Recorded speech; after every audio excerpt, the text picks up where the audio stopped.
السلام عليكم ورحمة الله وبركاته. أنا وناكسن ملكستو جوجتان أصحابتي ugu xiran reer dhaqankaaba waan salaami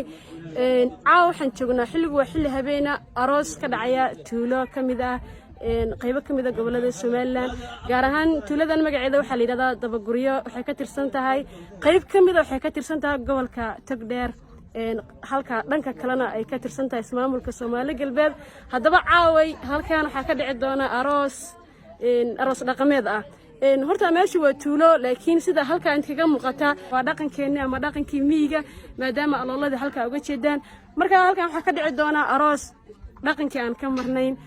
ciyaaro badan waxyaabo badan soo dhawaada insha Allah hadda dad ma jooga sida halka inta kaga muuqata dadkii way imaanayaan arooskan wuxuu kaga duwan yahay aroosidii hore soo gudbi jiray wuxuu bilaabanayaa dhanka habeenimo ama 4 saac oo habeenimo ayuu bilaabanayaa wuxuuna dhamaanayaa ama soconayaaba ilaa inta waagu ka bariyayo ama ilaa inta salaada subax ay ka soo dhawaanayso inta aroosku soconaya waana arin aniga igu cusub aroosidii horaan arki jiray miyi iyo magaalaba waqtiyo hore ayaa lagu kala dareeri jiray maalintii ayayna bilaabi jireen hadaba halkaan ma sha Allah reerka cusub ku soo dhawaada iyo halkaan wixii caaw ka dhici doona walaala qaaliga igu xiran sida u jeedaan arooska wali dad ma imaan waa la diyaariyay xilligu waa xilli habeena soo aan sheegana xilli dambe ayaa arooska bilaabanaya halkan waa goglihii meeshaana waa meel loogu talagalay aroosyada xaafad ma ahan meelaha magaalooyinka kale hoolalka laga kireeyo hoolalka aroosyada loogu talagalay laga sameeyo halkan meeshaan waa meel samaysan waana bilaa lacag magaalado dhan ama tuulado dhan ayaa aroosyada lagu dhigaa magaalada magaceeda hadii aan ku celiyeen waa Dabagoryaale markii hore magacayna qalda ayaan rajeynayaa laakiin waa Dabagoryaale oo dhanka koonfureed ka xigta Hargeysa kaleena markii hore Hargeysan ka soo degay marka sidaan ay meesha ama madasha arooska lagu dhigay oo qurux badan tahay arooska isla arki doona balcaa waxa la soo bandhigo waxyaabo ugu badan ee anigu aan daneynayna arooska waxa kamid ah ciyaarihii iyo dhaqankii gabyadii hadii lagu soo daro waan arki doona soo dhawaada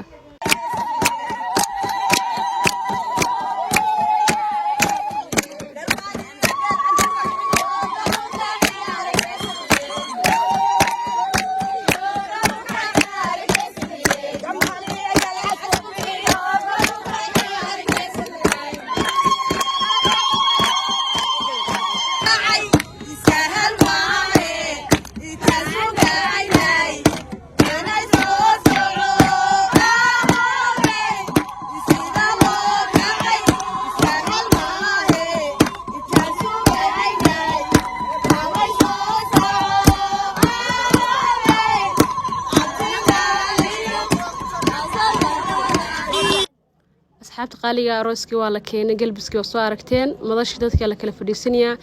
waxa la salaamaya arooski aroosadii malxiiskii malxiisadii gaafkuna mar dhow noo bilaabanaya la socosho wanaagsan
جعل عدو